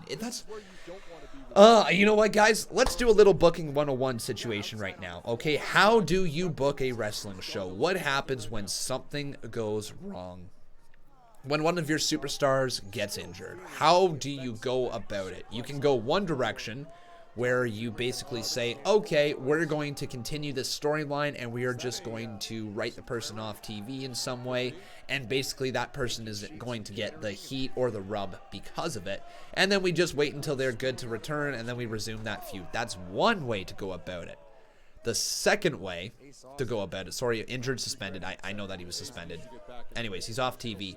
The other way to go about it is to add more dynamics to the story being told. What did they do? They took an existing story of Humberto Carrillo injuring Andrade, gave some heat and some rub to Humberto, then took Zelina Vega, made her feelings on the matter seem important, made her seem like she was really upset at the situation at hand, and then go out there, find a personal touch to the storyline to add development to it, that being the family aspect of Angel Garza and Humberto Carrillo being cousins. Boom, bada bing, yada yada. There you go. You've got yourself a great segment. It advanced the storyline between Andrade and Humberto while he was off TV. It was great. Quite enjoyed it. Conman number 1 fan says, SmackDown's greater than Raw. Sorry, Con, I know you like the red brand, but the blue brand is the dominant brand? Anything goes. What's going to happen as these two continue to battle all over Mexico? What? I'm sorry, but what? I've heard some interesting takes, and that is one of them. Yo, we're about to see a CM Punk match here in the throwbacks. Cool. Matt Sydal as well. Wow, no way.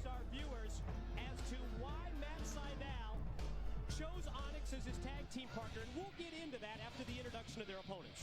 And their opponents representing the gathering.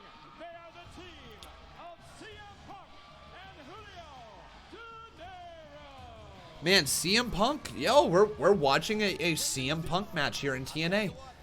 I don't believe I have ever seen a CM Punk match in TNA. Yo, that's kind of cool.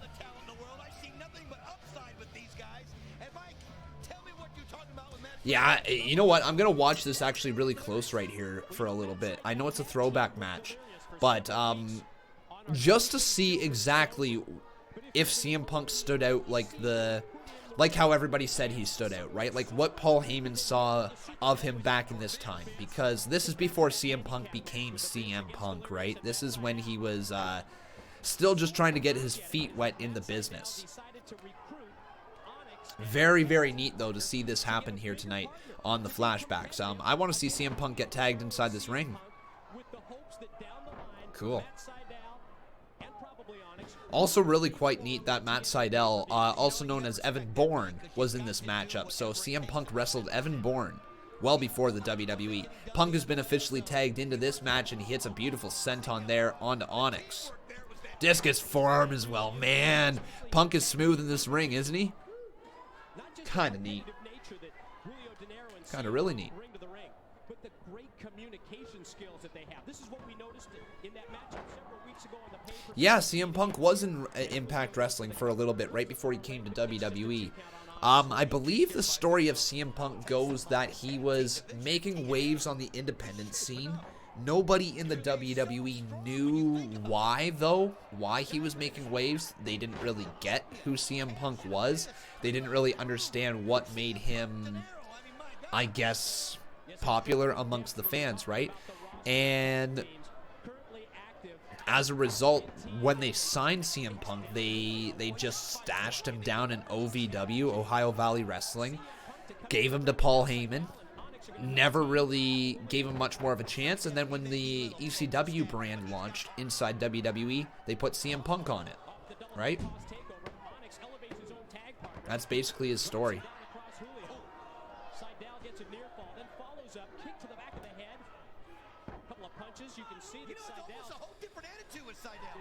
Boom.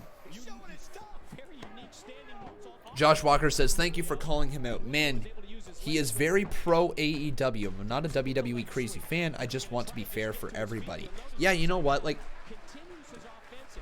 the whole fair for everybody thing is obviously never going to be true, because everybody does have a little bit of bias when they're watching wrestling, because you've got your favorite performer here and there or whatever. And as a result, you're going to be rooting those people on subconsciously. Whether you mean to or not, you are going to be rooting for those people. Like I have said many times, one of my favorite of all time is Chris Jericho. I love Dolph Ziggler. I really like Shawn Michaels. You know, if we're talking active performers, big fan of Ricochet. Big fan of Drew McIntyre. You know, like these are the guys that I've got bias towards. You know, when they win, I cheer. I say yes. When they're in a match, I say I hope this person wins. You're always going to have that bias, and Dave Meltzer definitely does have AEW bias. No matter how many times that he says that he rates WWE matches fairly, that he does all that, there is always a little bit of a bias to him and towards him. And I think that comes from, and I could be wrong, but I believe that comes from Dave Meltzer listening to how the crowd responds to matches.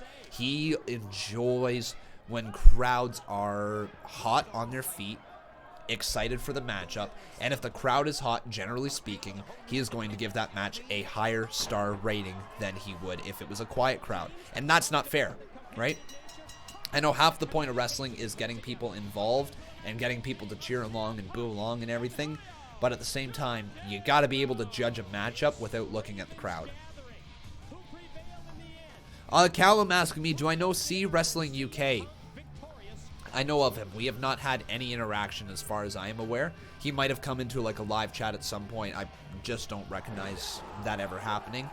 I don't believe we follow each other on Twitter even, so we have very minimal interaction at least. Welcome back to Impact Wrestling. This is our main event. It's Tommy Dreamer versus Ace Austin in a street fight down throughout the break. It's been all of this. They've been battling in the fans. Dreamer telling the people to clear out of the way. What does Tommy have in mind here with Ace Austin?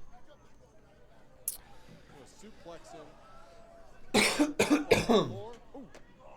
Oh, Tommy fell hard. Sorry, everybody. Got fans all around ringside, and then there's an elevated area, and Tommy Dreamer's going to be reintroduced inside the barricade. Wait, what's Ace Austin going to do here? What's he thinking? Oh, no. Where's he going? I don't know, but this isn't going to be good for Ace going all the way. Wow, what a crossbody from Ace Austin. Man, the dude is good. He's quite good. Jericho versus Ziggler in a ladder match. Who you got? That's so tough to say. That's so tough to say. As it concerns his opponent, Ace Austin. You guys were looking at it from head on. Where we are, we can see Josh Walker says, can we just enjoy the entertainment sometimes without analyzing it? I know that's what we love to do, but I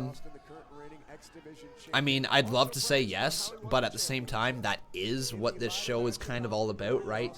I don't want to take what the purpose of the show is about, to talk wrestling, analyze it, talk about it, say if we like things, if we don't like things, what we thought was good, what we thought was bad, all of that. Look at Ace go. He can escape anything, can he? Dreamer took him down though. Hey Rob, how you doing, my friend? Welcome to the stream. Hey Conman, try some Theraflu and some Tennessee honey whiskey. Yeah, I'm not sure if I'm sick though. Like it's weird. I know I've talked about it probably 6 or 7 times already here today, but like I've got this giant canker sore on the side of my tongue, and then this part of my throat back here is just so sore. I honestly can't tell if it's from commentating or not. If it's just from the way that I have been doing my commentary. Oh, Austin, man. Dreamer just trying to shatter the arm right there as he swings for the fences with another steel chair connecting on another steel chair. My God. Yeah, I try not to analyze Impact Wrestling too much because, again, they are dealing with what they have to work with, unlike WWE. Looking for it. Ace uses his strength. Okay, I'll try that Golden Starman. Thank you. It's a great opportunity for Ace. Is Impact Wrestling a 3-hour show or a 2-hour? It's only a 2-hour show. We're actually in our main event right here, ladies and gentlemen. It's Ace Austin versus Tommy Dreamer. And he's going to use that card here in this no disqualification match. Dreamer, oh no! Trying to open up Tommy Dreamer with that Ace card. Does it take much to... Oh, and he's actually bleeding. Man, Tommy's in a little bit of trouble here. Trying to open up that cut again. Ow, that's got to be painful, man. Paper cuts are the worst.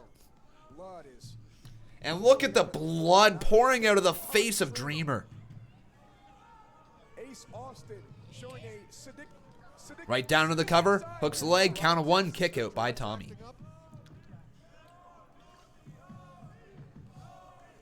Ace Austin. Callum, thank you, buddy. I appreciate that. Now from behind, a steel chair shot as you hear that echo out throughout the building.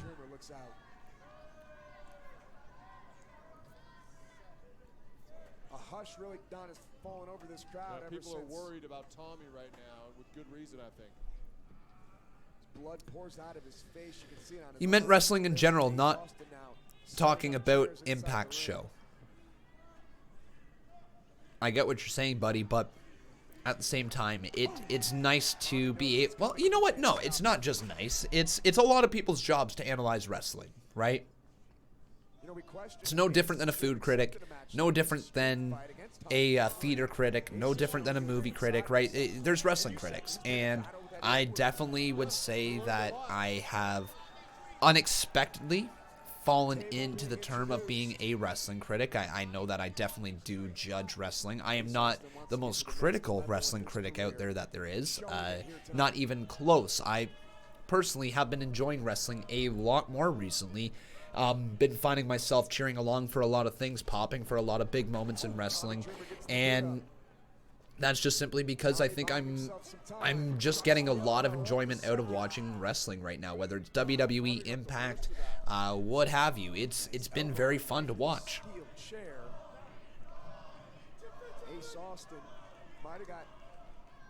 Feel like when you watch NWA, you can actually analyze it. It's so good. Yeah, I feel like I'm going to be able to analyze NWA as well. NWA, with them having the connection with Ring of Honor right now, is quite good. Lots of people seemingly wanting to go to NWA. I think it's going to be really, really fun when we start live streaming that one. We're going to be able to analyze it week in and week out. Plus, it's only like an hour-long show, so it makes the viewing experience really quite quick. My favorite Attitude Era superstar, Shawn Michaels. Shawn Michaels is my favorite Attitude Era superstar. I know Chris Jericho was in there as well, but I would definitely say Chris Jericho started becoming my favorite after the Attitude Era. Like, Shawn Michaels' stuff that he had in the Attitude Era is still stuff that, you know, I have seen. I didn't watch as a kid, obviously, because I wasn't that old. I was only born, or I only started watching wrestling in 2005, so well after the Attitude Era had ended. But I got the Ruthless Aggression Era, right? And that's when Chris Jericho kind of became my favorite. But everything I have seen from the Attitude Era involving Shawn Michaels, woo, very, very, very good. Callum Islip asking me, how can I become a member? All you got to do is hit that join button. But off the leg drop right there across the back of the head, a kick out at 2 from Tommy Dreamer. Ace Austin frustrated? I can imagine. Thinking, what do I have to do next to win this match? Use the table. There you go. It was the table that Ace introduced from underneath the ring. Now sending it up in the corner. Fans have been completely taken out of this match. They were solidly behind Dreamer. Yes, they were. Good question, Colton. So, I can give you a little bit of YouTube advice. Their hopes here tonight. Usually don't talk about other stuff but wrestling, but on my NBA 2K20 channel, I got a copyright strike today. Is there anything I can do to be able to go live? So, your copyright strike. It depends why you got the copyright strike. If you feel like you can fight the copyright strike, if you feel like you didn't do anything wrong, then I would suggest fighting it. I would suggest a counter appeal. I would state, you know, fill out all the boxes and fill them out with detail why it is that you should be unbanned or whatever, or why you should have the copyright strike removed. If you did actually do something, you know, that you're like, I don't really have a ground to stand on when I'm fighting this, then definitely just accept the punishment, accept the ability that you're not going to be able to go live for a couple months, for I think it's 3 months, I believe. Accept it, take it, move on with it, and learn from it, right? I got one very, very, very, very, very shortly after I started doing my WWE reaction live streams. I believe I went live with NXT TakeOver the night before SummerSlam, like in 2016. Then I went live with SummerSlam in 2016, and I had the video up on the corner of the screen, and my stream got shut down like that. I had to accept my 3-month suspension from live streaming, sort of deal. So after that, you know, I just took it with stride. I came back harder. I learned from my mistakes. I fixed the channel, and now look where we are, right? So it could very well just be one of those warning signs for you that's saying, hey, what you're doing is not the right way to go about it, and you just need to take a break for 3 months, but use those 3 months to figure out exactly what it was that you did wrong. And if you can figure it out, man, then great. You'll be able to come back stronger than ever. He says, I was listening to music. I was 100% wrong, but I gave credit to an artist, and on the screen I put, I do not own the rights to music, but I was wrong. Unfortunately, my friend, just because putting the stuff on the screen that says I don't own the rights to this does not allow you to get away with it. No matter what with the YouTube copyright system, you can post everywhere, all in the description, on the screen, give credit to everybody, yet it's still featured in your video that you have the ability to make money off of. And if they feel that you're going to make money off of their stuff, they have every single right to copyright strike you. Now, here's the thing. If you had music on in the background, you should have only got a third-party strike. You shouldn't have gotten a copyright strike. So double check your account, my friend, that you're still in good standing, because if it's just a third-party strike or a third-party copyright infringement, something like that, you're fine. You know, your stream wasn't taken down, your video wasn't blocked, it wasn't a copyright strike, it was probably just a third-party thing. It was copyright for background. That's a little weird to me. Normally, background audio, for myself, it demonetizes videos, but it doesn't block them. Did your video get, oh, you had to go to copyright school? Okay, so yeah, you did get the copyright strike. That's weird, man. You might just have to accept it and learn from it, my friend. No, me and Bob didn't date. Bob's just a friend of mine that I've known since first year in university.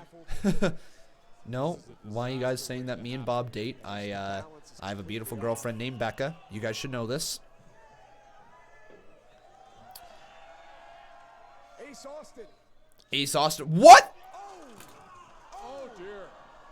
What the hell did Ace Austin just do? That was cool. Wow, what a move by Austin. Into the cover, it's over. Count of 2, 3. Ace Austin wins. Wow. It's over.